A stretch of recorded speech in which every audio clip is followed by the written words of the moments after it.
All right, we're back. I'm just trying to eat dinner, Sam. Just trying to eat dinner, and the news keeps breaking. DK Metcalf is off to Pittsburgh. The Seattle Seahawks continuing to unload their big names. Of course, we already talked about Geno Smith going to the Las Vegas Raiders for a third-round pick. This one's going to be for a second-round pick. The Steelers have been poking around at every single big-name receiver that's been on the market the last couple of years, and they finally go and get him. It's DK Metcalf for a second going to Pittsburgh. Yeah, no time for dinner. Don't have time to do whatever you want, right? You got to be on call 24/7. Stuff's going to go down. Stuff's going to happen at a moment's notice, and you got to drop the cup of tea and leg it to the camera and start talking. We're here. We're here for the people. We got to do it for the people. They need instant reactions, and I'm going to leave my not dinner. Not delayed reaction while you get up here to talk about this. Instant. Look, it's a great move for Pittsburgh. Like, when they first started talking about this, DK wants out, DK wants a new deal. Those typically are one and the same thing for a lot of these players, right? Myles Garrett wanted out and or wanted $40 million a year. Take your pick, which, right? I'm not fussed which one, but one of them is on the table. So DK wanted out or an upgraded contract. He gets both. Goes to Pittsburgh. The Steelers have needed this type of receiver for a while. Obviously, they've got George Pickens. George Pickens, spectacular catches, arguably the best contested catch receiver in the NFL. But even a great contested catch receiver has limitations, right? And there are things that he can't do. And I think DK Metcalf complements that pretty well. They've got some other guys that work underneath, that work the areas that those two still, don't complete with their combined skill set, whether it's Calvin Austin, whether it's Roman Wilson. Hopefully he'll show something in year two. Freiermuth, the tight end over the middle. Like, this is now a pretty nice looking receiving core for whoever it is that's going to be playing quarterback for the Pittsburgh Steelers. And that's still TBD. We don't really know that yet. As for the compensation, when it was initially, announced that the Seahawks were exploring this, was like, they're looking for like a first and a third. And you're like, yeah, okay, sure. A couple of days later, it's like, well, the price tag is lowered somewhat, and now they're thinking about a second. And at a second, that makes a lot of sense, right? Like, Pittsburgh comes in with not a particularly high second. I think that makes sense for everybody. I thought they still might get a one. I mean, it is going to be a new contract for DK Metcalf. That's all the reports are. He's going to sign. Again, the going rate for that level of receivers, over $30 million a year. I will say the 1-2 punch of DK Metcalf and George Pickens, I'm not sitting here saying they're going to be together over the next couple of years. I think this is partly we're going to see them together this year. Pickens heads into the last year of his rookie contract. I don't know if he's going to be long for Pittsburgh, right? This has been the story of Pittsburgh Steelers receivers going back to, you've got Antonio Brown, you have Deontay Johnson, guys who just kind of like run their course. And we always ask the question, did Mike Tomlin extract every last ounce of potential out of those guys, or did they just go crazy in Pittsburgh and then left and, started acting a little wild? So I don't know if we're looking at DK and Pickens. I would love to see them together for the foreseeable future. I love Pickens as a receiver. I love him as a 2. I think he may have, I think he leaves a little bit wanting week to week as far as, do you trust him as the 1? But the 1-2 punch of DK Metcalf and George Pickens, at least for this year, looks pretty formidable. Yeah, and Tom Palazzolo is reporting that Metcalf had the 1 year and $18 million left on the deal that he was agitating for a new contract over. Now he gets a 4-year, $132 million extension, $33 million a year. So essentially ends up being a 5-year, $150 million contract that DK Metcalf is on, or that the Steelers have signed into. However you want to look at that, they basically tacked on 4 years and $132 million to that $18 million deal that he was already on. Makes him, that's basically 30 a year. So puts him right in that slot of, where those kind of, you're not getting very, very top end of the market, but you're getting pretty healthy money. So Pittsburgh had that kind of money to play with. They had the second round pick to play with. They get the receiver they're looking for. I think from the Steelers' point of view, it's all good, other than the fact that we don't really know who the hell their quarterback is yet. Yeah. I mean, just to touch on DK and his skill set, I mean, he's a vertical threat. I mean, there was points in his career where I think Seattle, I remember early in his career, it was like this dude runs goes, posts, and slants, right? And that's fine. He's great at those. He uses his big body on those in breakers. He wins down the field. He's got incredible speed. He's not a change of direction, agility demon or anything like that. But man, you can use his skill set vertically. I think there was points in his career where they tried to extend that, expand it a little bit, move him around. but that's his game, is still as a vertical threat, a win down the field type of threat. He's very good at that. He's the guy that, he can average 15, 16 yards per reception. And especially in today's NFL, where you've got, the two high shells that we're seeing more and more of, or soft cover 3, DK Metcalf can still win and create big plays down the field. So skill set wise, that's what he brings to the table for Pittsburgh. Now, what you just started to bring up, who's the quarterback? And, is this just Justin Fields, right? There was reports early that Justin Fields was going to go back to Pittsburgh. Then there was reports about Fields maybe, being courted by the New York Jets. Could Pittsburgh all of a sudden say, now we're a landing spot maybe for Sam Darnold just because we have an attractive receiver? Is this part of the recruitment of a Sam Darnold, right? When you don't necessarily have other great options at the position now, as if you're the Steelers. Imagine if Seattle's game plan was to let go of Geno Smith to bring in Sam Darnold, and suddenly them trading away DK Metcalf actually allows the Steelers to gazump them for Sam Darnold, and they don't get anything. Or is it Russ? Or is it a Russ again? Reunion with DK Metcalf. But it's interesting, again, it's a very vertically oriented offense now with DK Metcalf, who still primarily excels in that X outside the numbers vertical route tree.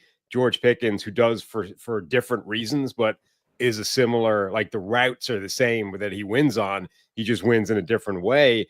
And then, okay, they've got guys over the middle that we talked about, but they're a lot more unproven commodities. It's an offense that's very vertically designed at the moment, with currently an absence of quarterback plan. But all of the plans, whether it's Darnold, what he showed last year, Russell Wilson, what he's always liked to do in Seattle, or Justin Fields, whose limitations mean that's where he aims anyway, all of those options currently, the top 3 that we talked about, are all quarterbacks for whom that makes a ton of sense. So that part is kind of interesting. The other part, though, is Seattle. We talked about this when they made the Geno Smith deal. This team is voluntarily opting into a rebuild in a way that I just don't understand the need for. I mean, I get their financial moves that you can defend, right? Do you want to give DK Metcalf $30 million a year in abstract terms? Maybe not. Particularly, if you think JSN is your true number 1 receiver, do you want to give your number 2 $30 million? Maybe not. Do you want to give Geno Smith the kind of money that he wants in his extended contract? Again, maybe not. But again, in this world of this roster was very good, with a hole in the interior of the offensive line that doesn't cost that much to fix, and with a couple of players, who were core parts, wanting an extension, right? DK and Geno. I mean, this is kind of similar to the Rams, who found a way of making that work, right? They let Stafford explore the market. They got him signed to an extension that made sense for parties. They ended up bringing in Devontae Adams, and maybe that's a swap deal effectively, salary cap wise, with Cooper Kupp. But they didn't go, well, these guys want too much money, so let's just blow the whole thing up and to hell with it, which is what the Seahawks seem to be doing. And even if your plan is, let's go get Darnold or let's go get whoever, you don't have him yet. Right now, you have no quarterback, only 1 receiver now, and on a team that 3 days ago looked like it could win the division. It is a fascinating spot with Seattle. I tweeted that out the other day. We talked about it on the show. Just curious what their next move is, because you can't, even if the plan is to go get Sam Darnold, you're in competition, right? That's a hope. That's a prayer, right? I mean, you haven't talked to Sam Darnold. That's illegal. You know that has that. Yeah. This is not a team that once these guys started agitating for the new contract, you're well, that's it. We've reached the end of the road. We just don't have the money to make this happen. This team has the cap space to to make these kind of moves happen. If they wanted to extend DK, if they wanted to figure out a contract extension for Geno, who, let's be real, has already shown the willingness to accommodate some sort of middle tier quarterback contract, right? It's not like he's going to, I doubt very much whether Geno is I'm getting $60 million a year or I walk, right? The deal for Geno would have been something manageable. So they could have made both those moves happen and instead have opted in to the unknown, whether that is Darnold, whether it's a draft, a kid in the draft, whatever. We don't know. It's partially opted in. I mean, there's more and more reports that maybe, they weren't going to lock up Geno Smith long-term anyway, and that maybe Geno didn't completely want to be there and was intrigued by the reunion with him and Pete Carroll. And then DK asked for a trade, right? So, I mean, yeah, but Myles Garrett asked for a trade. Like, that doesn't mean anything. That just means I want more money. I get it. You're good. You're good at you're good at interpreting millionaires too, not just billionaires, Sam. You could do that pretty well. What I'm intrigued by with Seattle, we've talked a lot about this draft being, hey, we say this every year, Sam. So sorry. Picks 25 through 75. I don't know if there's a huge difference in a lot of the guys that I like in that part of the draft. Well, that's where Seattle's picking. They have 5 picks in the first 3 rounds now. Their first round pick at 18, 2 second rounders, and then 2 third rounders. It's 5 in the top 92 in a draft that's not top heavy, but in that range, that 18 to 90 range, there's players. And so that's what I'm really fascinated by. They've got a chance to really reshape their roster. Now, they could have reshaped that roster. They would have, still have Geno Smith and still had DK Metcalf and had, 3 picks instead of the 5 and still made some, done some damage there. But yeah, I think there's it's intriguing times with Seattle. It reminds me a little bit of what the Rams did a couple years ago, except the Rams still had Stafford, right? So they still had the quarterback that they felt good about, but they chose to go young. They chose to go with the youth movement, both sides of the ball, and they found that next nucleus, right? They found the Puka Nakuas and Kyron Williams and Jared Verses and Kobe Turners of the world. They found that next group, and now we're sitting here talking about the Rams as one of the best young teams in the NFL and set up to go get Devontae Adams like they did earlier today. So interesting times in Seattle because, I think they're choosing to live in rebuild world right now, and they're in rebuild world, have all the draft picks, and we'll see if they end up going hard after Darnold, tomorrow at noon. Yeah, and look, I get that they think that Jackson Smith-Njigba is their number 1 receiver now, and they're probably a year away from having to give him a big contract, and that's where things start to get tricky. But this is like the Bengals situation, right? If you were starting from a blank sheet of paper, you would divvy up the big money contracts that you have to give out. Obviously, quarterback is number 1. Wide receiver 1 would be one of your next 2. Pass rusher. Like it would be a set place you would give 4 or 5 big money contracts, and that's how you would start the construction of your roster. But nobody begins from a blank sheet of paper. Like you always start off with this player here with X number of years to go, this player there with X number of years to go, and you figure out, okay, how do we best want to arrange the money given what's currently on the roster and how long it's going to be on the roster for. So, player X demands a trade. For that, just read player X has 1 year left on his contract, and the offer that's been sent his way so far hasn't been good enough, right? That's all that means. That's all demanding a trade means. It's like, you guys have not given me a deal that I'm happy with yet, so we're going to escalate this. I want out of here unless you can come up with a better deal. Now, sometimes that spurs the action, right? And Cleveland rocks up with $40 million a year to Myles Garrett, and suddenly, I actually don't care that much about winning because this is a great deal. Other times, it's like, okay, fine. We're not going to go where you want to go. The Steelers will come in with a 2nd round pick, and DK Metcalf gets to go there, and Pittsburgh will give you the contract that you're looking for. But that's what that means, right? Demanding a trade does not mean I have suddenly vehemently taken against everything you stand for, and I want out of this building, and nothing will convince me to come back. It's just like the deal you're offering is not where I want it to be right now, so I'm taking it to the next level. But that doesn't mean you can't go there. And clearly, Seattle could get to this contract. I also think they could get to this contract and a reworked Geno deal and the upcoming JSN deal without torpedoing every aspect of the salary cap. This would not be a ruinous venture if those 3 moves happened in the next 18 months, just as Cincinnati signing T. Higgins and Jamar Chase, in addition to the Joe Burrow contract that they already have, would also not be ruinous. Would they end up with maybe the highest paid number 2 wide receivers in the NFL, in a year's time? Sure. Is that inherently bad?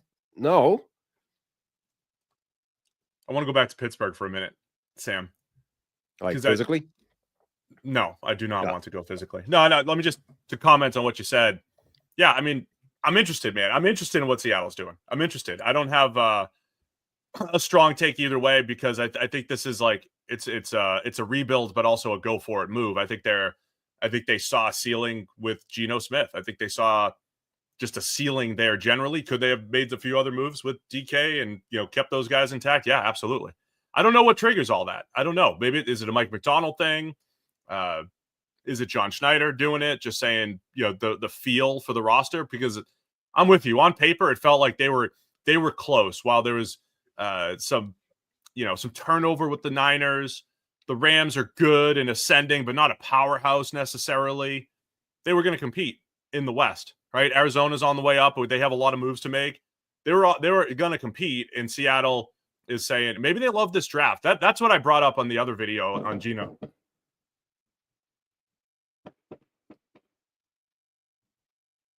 That's fine. Fireworks. Yeah. Fireworks are, gunplay. I'm honestly double checking.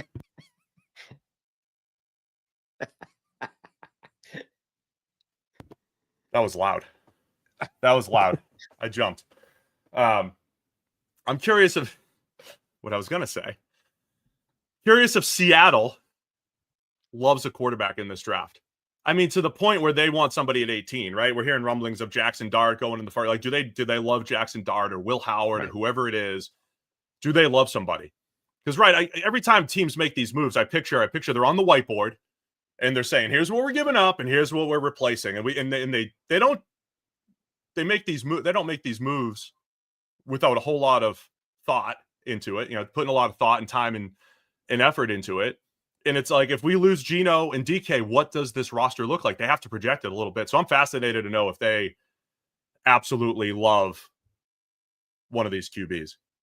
I also I do have a ton of sympathy for the idea that, look, if you have a good but not great quarterback, you can always justify shooting for the moon, right? You can always justify trying to upgrade on that and saying, look, we're probably not winning a Super Bowl with this guy. Now, I would caution, first of all, it is only probably. I mean, before, halfway through the season, Jalen Hurts was in that category, right? And all of a sudden, Jalen Hurts has won a Super Bowl, and suddenly it's like, actually, Jalen Hurts is great. Is Jalen Hurts clearly, notably that much better than Geno Smith overall? No, but he's sitting on a fantastic roster. No, I get it, Sam. Right? I know that if you just go back and you say all the Super Bowls that were won and Brady and Mahomes, they skew everything. But we know that the small pocket of elite quarterbacks have won the majority of all the Super Bowls over the last 20 or 30 years. We know that that's the case, which means, of course, there's a Nick Foles year, and Eli Manning gets hot, and Joe Flacco gets hot, Stafford gets hot. We know that that's true. We know that you can win a Super Bowl with any quarterback, theoretically, because Nick Foles did it in a 3-game stretch. But it's more difficult, right? It's more difficult. And If you have that guy, and when you opt into that player, you have to be great at all the other team building. You have to be great. You have to do what the Niners have done. And it's like, dude, they've got great players everywhere in a rookie contract quarterback. But that's what Seattle might be opting into, is rookie contract quarterback, which is the other kind of cheat code. Rookie contract, and now we could spend everywhere else, and they're just taking a step back to take steps forward, hopefully in the future in their mind. Sorry, I interrupted. But the answer, obviously, having Tom Brady or Patrick Mahomes is the easiest route to winning a Super Bowl, right? That's just the way it is. So if you can find one of the two greatest quarterbacks that's ever played the game, you have a really good chance of winning a Super Bowl in any given year. If you're one of the 31 teams or 30 teams from when they overlapped who doesn't have one of those guys, you have to come up with some other alternative. Now, you can do a few different things. You can either find the best quarterback you can and then try and build the best roster around that guy that you can, right? And that's effectively what the Eagles did. They had Carson Wentz, didn't really work out with them. Nick Foles won a championship in relief, effectively, and then they found Jalen Hurts in the second round. He ended up better than Carson Wentz. They moved on from him, and then they've constructed probably the best roster in the NFL around Jalen Hurts. And for everybody saying, well, Hurts is clearly better than Geno Smith, Geno Smith was working with turnstiles on the interior of the offensive line. Jalen Hurts was playing behind the best offensive line in the NFL. That's a huge differentiating factor. I think those two are probably quite close in overall ability. And I think people would have been saying that halfway through the season before the Eagles went on their run. Anyway, you can do that. You can do the thing you said, which is let's just try and get the cheapest quarterback possible that's viable and use all that extra money to try and build the best roster around him as possible. Or you can just go, well, none of it matters until we find the next Patrick Mahomes. So let's just boot out quarterbacks like every other year. We'll draft one. We'll bring one in free agency. We'll do whatever we can. We'll just have a revolving door. We'll be like the late 90s Vikings, and we'll just cycle through them year after year after year. And then eventually we'll just stumble ass backwards into the next Patrick Mahomes. And that's the way we compete. Speaking of I don't know that like that's a plan. So that's what Pittsburgh's doing on the other end. And how's that working? No, I'm not. I'm just telling you that's what they're doing. So let's talk Steelers for a minute here. They Big Ben got old. They drafted Kenny Pickett. Fine move. You move on from him. And last year we said it was one of the more interesting moves you'll see because they got Justin Fields and Russell Wilson, pennies on the dollar, retread types. Kind of hoped that one would be good enough. But because they had so little money locked up in the QB room relative to the rest of the league, they could build up elsewhere. And that's what they're doing again. And so they're in a similar spot, right? That's the irony in this whole thing. DK goes from a team that doesn't have a quarterback right now to a team that doesn't have a quarterback right now in Pittsburgh. So I can't wait to see what they do at the quarterback position. If they bring Russ back, if they bring Fields back, one or both or whatever it might be, and think, okay, we will not find a quarterback that's as good as Lamar Jackson or Joe Burrow in our own division, but we're going to build the rest of the roster. The other thing that just came up, the same thing I was theorizing about 15 minutes ago, Daniel Jeremiah says, hey, I wonder if the Steelers are looking to trade George Pickens. Heading into the last year of his deal, is that I would love to see both of those guys play together, but I do wonder if this is Pittsburgh saying, we don't trust Pickens long-term. We're going to go get a guy that we can trust long-term. Now we're going to flip Pickens. We're in the same spot, kind of like we still need another guy, but he's gone after this year anyway. So I am interested to see if the Pickens trade market starts to heat up here. That would be interesting. I think there would definitely be teams calling. Of course, Pickens, Steelers wide receivers outside of Pittsburgh don't tend to have that great a track record. And he was already seen as kind of a crazy person before he arrived in Pittsburgh. So that would be interesting what that market would look like. I guess my overall point for Seattle is, look, any one of these moves, I think you can defend in a business ledger, roster construction, abstract terms thing. But my overall point is this was a team that won 10 games that looked like they could win a division next year, that was overall very good with a key like Achilles heel that was very fixable in an offseason. The interior of our offensive line that you didn't go that hard to fix last year was terrible. Like, upgrade that and we're all in business. They've gone from that position to now you've gotten rid of your quarterback. You've gotten rid of your number 1/2 wide receiver, whichever way you want to term that, one of your best two receivers. And you still have the Achilles heel on the offensive line. Like, I mean, there's no way of looking at that and going, this is a better football team now than it was 48 hours ago. I want to know if this is actually Tom Curran. Is this Tommy Curran actually in the chat? Is he in here listening to our take? What do the Patriots do next, Tom, if that's really you in there? What does New England do? I mean, that's another part of this story. New England needs a receiver. The Chargers have been tied to Devontae Adams or DK Metcalf, right, as a compliment to Ladd McConkey. The Packers, who never, make these big-time trades, right? They're draft and develop the whole way. They were even mentioned in DK Metcalf talks here. What do some of these other teams do? And we talked about the Packers this offseason. Josh Jacobs said they need a one. Well, not many of these ones available. Devontae, if he's a one, but DK is one of those guys, and now he's off the market. And all of this, by the way, is just driving up the price tag on T. Higgins, whether it's trade or contract or both. His price tag isn't going down from all these moves that happen. I mean, if the ghost of Devontae Adams gets $23 million a year, and if DK Metcalf's getting $30 million a year, I mean, T. Higgins' price tag is starting with a 3. Whether, like, if they thought they could get him for 20 something, not a chance. Yeah. Higgins isn't going to go for more than a 1 now. I mean, that's the other thing. I thought DK could go for a 1. And if Cincinnati wanted to do the tag and trade, that they might be able to get a 1 for Higgins because of desperation. DK's got as much value, if not more, than Higgins at this point anyway, as a vertical but suddenly, but the scarcity is higher now. So maybe, in market terms, is T. Higgins definitely a better wide receiver than DK Metcalf? Not necessarily, but is there now only one of them available, whereas previously there were 2, arguably? So the price tag could go up. Like, if the Patriots are the team out here that's like desperate enough to make it happen, to go, we still need a 1 wide receiver and we don't see one anywhere. Well, then the Bengals can be like, well, it costs a first. Like, the end. Appreciate everybody being here for the live reactions. Be sure to hit the thumbs up and hit the subscribe. If you're not subscribed already, what are you doing? We're going to be going live. I'm in the middle of dinner. It doesn't matter. We're here to talk football, so we're ready. We're going to be ready as soon as all the big news breaks. If the next long snapper, he signs, we're going to be there. Well, maybe not him, but we're going to be here for all. I hope there's more, Sam. I hope we don't just, hit all the high notes here early in the week. I hope there's bigger news as we go, but this is pretty huge. The wide receiver market, Devontae Adams to the Rams, already reacted to that. DK Metcalf to the Steelers. The big question is going to be who's going to throw him the ball in Pittsburgh? Who's throwing the ball in Seattle? Hopefully we'll find out in the next couple days here. Don't forget 9 a.m. tomorrow, by the way, Monday morning, mock draft Monday. Check the mic right here on the channel. That it for us. Just